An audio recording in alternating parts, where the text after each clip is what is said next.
Assalamualaikum warahmatullahi wabarakatuh. Perkenalkan, nama saya Khairunisa Yasir, mahasiswi jurusan Ilmu Hubungan Internasional Universitas Andalas Angkatan 2017. Pada kesempatan kali ini saya ingin mempresentasikan hasil penelitian saya yang berjudul Perubahan Kebijakan Luar Negeri Uni Emirat Arab dalam Normalisasi Hubungan Diplomatik dengan Israel.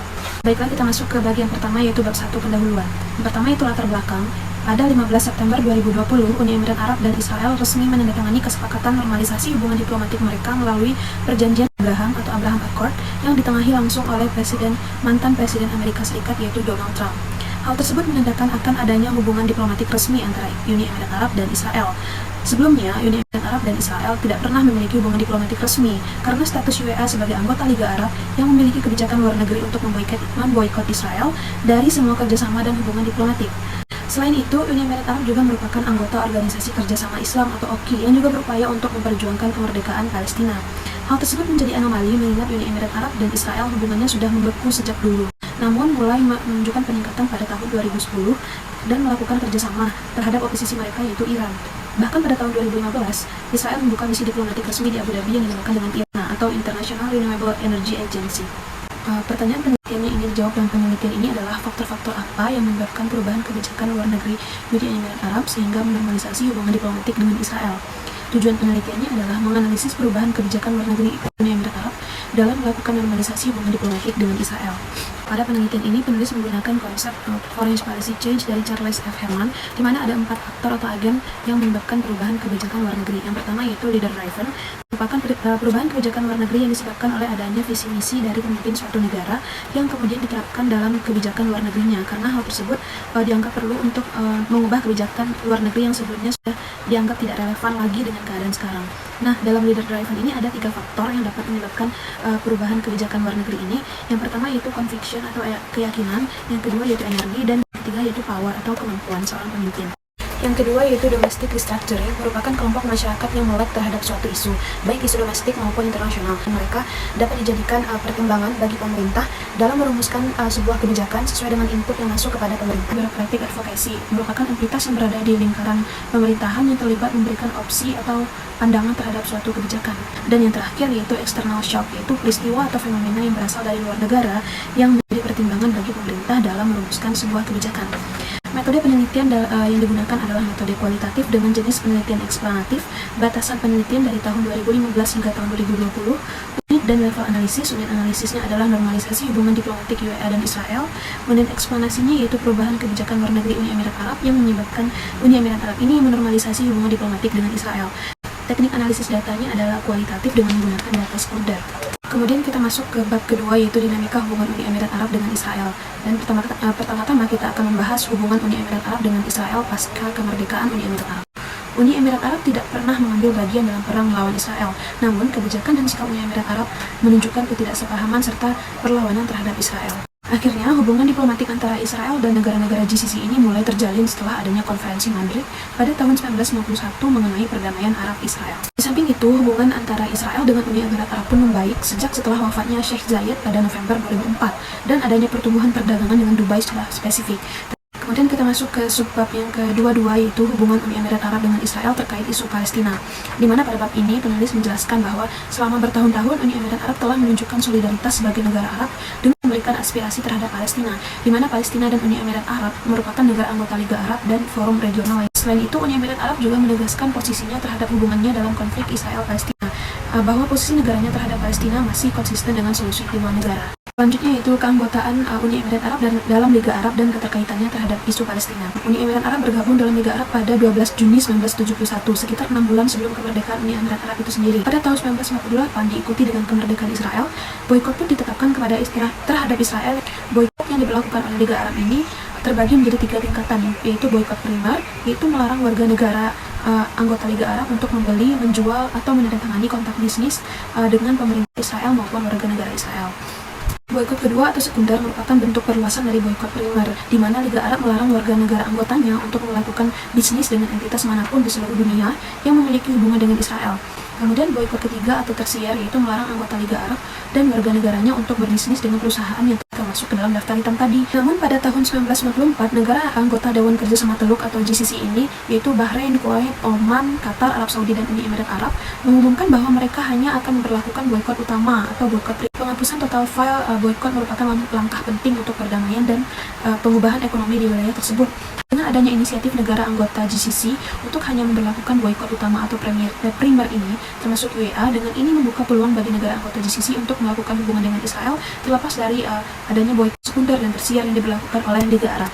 Kemudian kita masuk ke bagian hubungan Uni Emirat Arab dengan Israel pasca adanya Arab Peace Initiative. Yaitu pada 17 Februari tahun 2002, Putra Mahkota Abdullah mengusulkan ide baru untuk melakukan penarikan Israel dari semua wilayah kependudukannya di Timur Tengah termasuk di Yerusalem Timur sesuai dengan resolusi Perserikatan Bangsa-Bangsa atau PBB untuk mewujudkan normalisasi penuh. Selain itu, adanya Arab Peace Initiative ini karena berangkat dari keyakinan negara-negara Arab bahwa solusi militer untuk penyelesaian konflik tidak akan mencapai perdamaian. Selanjutnya yaitu hubungan Uni Emirat Arab dengan Israel pasca Arab Spring. Politik sektarian berkembang pasca Arab Spring ketika ketegangan antara Arab Saudi dan Iran meningkat dan persaingan untuk kepemimpinan politik di negara transisi seperti Mesir makin bertumbuh, di mana adanya persaingan antara Islamis di satu sisi dan pendukung militer yang didominasi oleh status quo di sisi lainnya.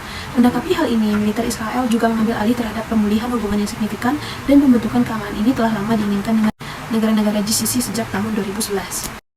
Oleh karena itu, tidak mengherankan jika kondisi yang tidak aman di wilayah Teluk maupun Arab pasca Arab Spring telah mengakibatkan sektor pertahanan dan keamanan dalam hubungan Teluk dan Israel ini mulai berkembang. Kemudian kita masuk ke bab 3 yaitu normalisasi hubungan diplomatik Uni Emirat Arab dengan Israel. Kita masuk ke bagian pertama yaitu Perjanjian Abraham atau Abraham Accord sebagai kesepakatan normalisasi. Dalam perjanjian Abraham tersebut, ada beberapa aspek utama yang telah disepakati oleh kedua negara. Yang pertama, Uni Emirat Arab dan Israel setuju untuk membangun hubungan bilateral ekonomi dan diplomatik penuh, yang dikenal sebagai normalisasi. Yang kedua yaitu Amerika Serikat, Israel, dan Uni Emirat Arab akan mengimplementasikan sebuah agenda strategis untuk kawasan Timur Tengah dalam rangka memperluas kerjasama diplomatik, perdagangan, dan keamanan. Israel akan menunda rencananya untuk ekspansi pada bagian tepi barat atau West Bank Palestina demi fokus pada normalisasi hubungan diplomatik dengan Uni Emirat Arab. Dan yang terakhir yaitu memberikan hak bagi warga negara Uni Emirat Arab untuk dapat mengunjungi dan beribadah di Masjid Al-Aqsa di Yerusalem Timur. Dan kita masuk ke bagian selanjutnya yaitu kepentingan Uni Emirat Arab dan Israel dalam menormalisasi hubungan diplomatik. Yang pertama yaitu kepentingan politik, dan seperti yang kita tahu akhirnya pertemuan-pertemuan yang didasarkan oleh kepentingan politik itu tersebut yang akhirnya lah yang menjadi landasan atau batu loncatan bagi bentuk kerjasama antara Uni Emirat Arab dengan Israel ke depannya dalam kepentingan keamanan, ekonomi, dan yang lain-lain. Kemudian kepentingan keamanan antara Uni Emirat Arab dan Israel, di mana pada dasarnya Uni Emirat Arab, Israel, dan sekutu mereka yaitu Amerika Serikat sepakat untuk memperluas kerjasama di bidang militer dengan tujuan untuk mengimbangi pengaruh Iran di kawasan Timur Tengah. Selanjutnya yaitu kepentingan ekonomi antara Uni Emirat Arab dengan Israel. Pada dasarnya Israel melihat bahwa negara-negara Teluk termasuk Uni Emirat Arab merupakan mitra kerjasama ekonomi yang paling potensial dikarenakan kekayaan alam yang dimilikinya yaitu minyak bumi. Selain itu, Israel juga merupakan negara dengan perekonomian yang mumpuni dari seperti aktivitas pertanian, peternakan, dan perkebunan. Selanjutnya kita akan membahas kepentingan Amerika Serikat dalam normalisasi hubungan diplomatik Uni Emirat Arab dengan Israel. Kehadiran Trump dalam normalisasi hubungan diplomatik ini tidak lepas dari kepentingannya untuk membutuhkan suara dari masyarakat Amerika Serikat yang mendukung kebijakannya di kawasan Timur Tengah. Selain itu, keterlibatan Amerika Serikat dalam kesepakatan Abraham atau Abraham Accord kan untuk mengimbangi kekuatan Iran di kawasan Timur Tengah. Kemudian respon dunia internasional terhadap normalisasi hubungan diplomatik Uni Emirat Arab dengan Israel. Yang pertama kita masuk ke respon positif, di mana ada beberapa negara yang memberikan respon positif terhadap keputusan Uni Emirat Arab tersebut, yaitu Mesir, Yordania, Bahrain, Sudan, Inggris, dan Prancis. Namun respon negatif tentu saja berasal dari negara yang merasa dikhianati, yaitu Palestina sendiri. Kemudian kita masuk ke bab 4, di mana di bab 4 ini kita akan menganalisis normalisasi hubungan diplomatik Uni Emirat Arab dengan Israel, yaitu dengan menggunakan 4 faktor dalam konsep perubahan kebijakan luar negeri. Kita akan membahas bagaimana pandangan Presiden Uni Emirat Arab dalam mengkonseptualisasi isu Palestina-Israel. Nah, pada pembahasan ini kita melihat bahwa Uni Emirat Arab sejak dahulu memang mendukung Palestina terhadap konflik yang dilakukan oleh Israel. Terlebih dahulu untuk menjelaskan ini kita akan membahas bagaimana karakteristik kepemimpinan Presiden UEA itu sendiri. Dalam menjelaskan tentang bagaimana sifat kepemimpinan seorang kepala negara dalam merorientasi kebijakan luar negeri yang diambil, penulis merujuk pada 3 nilai menurut Herman Duncan dalam konsep perubahan kebijakan luar negeri. Nilai pertama yaitu power atau kekuatan.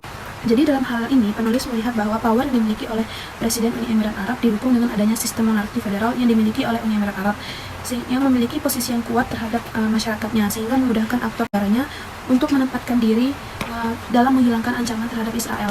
Dengan demikian ini itu untuk meyakinkan kepada warga negaranya bahwa Israel tersebut tidak merupakan ancaman lagi. Yang kedua yaitu conviction atau keyakinan atau strong belief yang dimiliki Presiden Muhammad bin Zayed adalah ketidakpercayaannya terhadap semua jenis Islamis dan permusuhannya terhadap Iran. Yang ketiga itu energi, yang merupakan keyakinan kuat yang harus dimiliki oleh seorang pemimpin sebagai bagian dari usaha untuk melakukan perubahan kebijakan.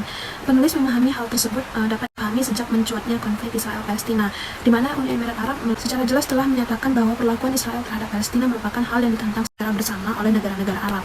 Namun pada tahun 2020, Uni Emirat Arab malah mengeluarkan pernyataan yang bertolak belakang dengan pernyataan sebelumnya, di mana pernyataan tersebut dikemukakan ketika Uni Emirat Arab menandatangani kesepakatan normalisasi hubungan diplomatik dengan Israel. Kemudian pembahasan selanjutnya yaitu fokus kepentingan nasional Uni Emirat Arab sehingga mengubah kebijakan luar negeri Uni Emirat Arab.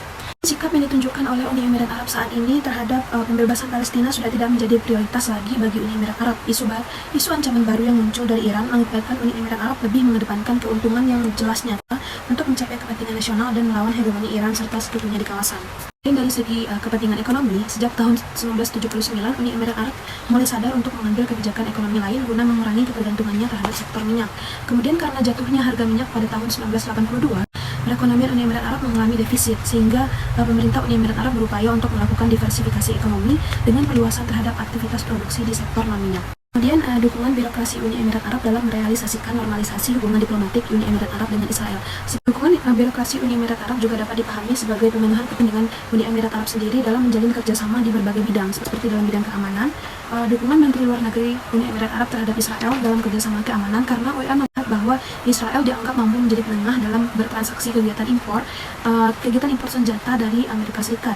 Selain itu, Uni Emirat Arab juga melihat Israel unggul dalam hal keamanan cyber, dan berkat kerjasamanya dengan Israel tersebut, Uni Emirat Arab telah memiliki perangkat pengintai yang diproduksi oleh Israel. Di luar negeri Uni Emirat Arab, Anwar Gagas mengemukakan pernyataan yang mengindikasikan dalam sebuah wawancara bahwa perjanjian dengan Israel merupakan potensi yang diperhitungkan untuk memfasilitasi perbaikan pertahanan dan keamanan Uni Emirat Arab selama masa perubahan strategis regional. Berdasarkan hal tersebut, menurut penulis, dukungan dari aktor birokrasi Uni Emirat Arab cenderung datang dari Menteri Luar Negeri Uni Emirat Arab, karena Menteri Luar Negeri bersentuhan langsung dengan urusan luar negeri dan ia mampu mengadvokasi decision maker atau pemerintah Uni Emirat Arab sendiri mengenai efektif atau tidaknya implementasi sebuah kebijakan berdasarkan fenomena yang ada dan kepentingan nasionalnya. Kemudian kita akan membahas tentang dukungan masyarakat Uni Emirat Arab terhadap Abraham Accord sebagai tonggak normalisasi WA Israel dan perubahan kebijakan luar negeri. Dukungan publik negara Uni Emirat Arab terhadap terjadinya kesepakatan normalisasi ini adalah karena mereka melihat bahwa lebih penting untuk mengedepankan kepentingan nasional negaranya sendiri dibanding dengan perjuangan Palestina yang telah lama dan tidak berujung. Yang terakhir yaitu faktor eksternal yang mempengaruhi perubahan kebijakan luar negeri Uni Emirat Arab. Pertama yaitu rivalitas Iran dan ancaman terhadap keamanan kawasan. Emirat Arab juga secara jelas telah mengatakan bahwa Iran merupakan sebuah ancaman terhadap dirinya dan mengalami puncaknya pada tahun 2007 ketika Uni Emirat Arab secara terbuka menyerukan serangan militer terhadap sasaran-sasaran Iran. Kan secara jelas bagaimana posisi Uni Emirat Arab terhadap Iran. Selain itu, Presiden Uni Emirat Arab sendiri memiliki sifat ketidakpercayaannya terhadap Iran dan Ikhwanul Muslimin dan kelompok-kelompok ekstremis Islam lainnya. Kemudian pengaruh Amerika Serikat dalam perubahan kebijakan luar negeri Uni Emirat Arab terhadap Israel. Amerika Serikat menjadi salah satu faktor terhadap perubahan kebijakan luar negeri Uni Emirat Arab terhadap Israel karena Uni Emirat Arab melihat bahwa Amerika Serikat merupakan mitra yang potensial yang notabene sama-sama memerangi rivalitas Iran di kawasan Timur Tengah, seperti yang menjadi kewaspadaan Amerika Serikat sejak terjadinya peristiwa 9/11 dan doktrin Presiden Uni Emirat Arab yang mengatakan bahwa Iran adalah sebuah ancaman. Selain itu, pengaruh Amerika Serikat terhadap kebijakan normalisasi Uni Emirat Arab dan Israel tersebut tidak lepas dari kepentingannya menjelang pemilihan presiden atau pilpres Amerika Serikat yang dilaksanakan pada November 2020. Baiklah, kesimpulan dari penelitian ini adalah faktor yang menyebabkan perubahan kebijakan luar negeri Uni Emirat Arab dalam normalisasi hubungan diplomatik dengan Israel ada 4. Yang pertama yaitu adanya perubahan cara pandang pemimpin WA dalam mengkonseptualisasi isu Palestina Israel. Yang kedua yaitu adanya dukungan birokrasi Uni Emirat Arab terhadap normalisasi berdasarkan kepentingan nasional WA itu sendiri. Yang ketiga adanya dukungan dari publik Uni Emirat Arab terhadap kesepakatan Abraham sebagai tonggak normalisasi. Dan yang keempat itu adanya pengaruh eksternal yang berasal dari rivalitas Iran dan pengaruh dari Amerika Serikat. Saran untuk penelitian berikutnya, mungkin peneliti yang lain lebih bisa mengembangkan dari satu faktor saja, misalnya dari faktor eksternalnya saja atau domestiknya saja. Dan mungkin penelitian lain bisa melihat bagaimana implikasi kesepakatan normalisasi ini terhadap perdamaian Palestina. Sekian presentasi dari saya, apabila ada kesalahan saya mohon maaf. Assalamualaikum warahmatullahi wabarakatuh.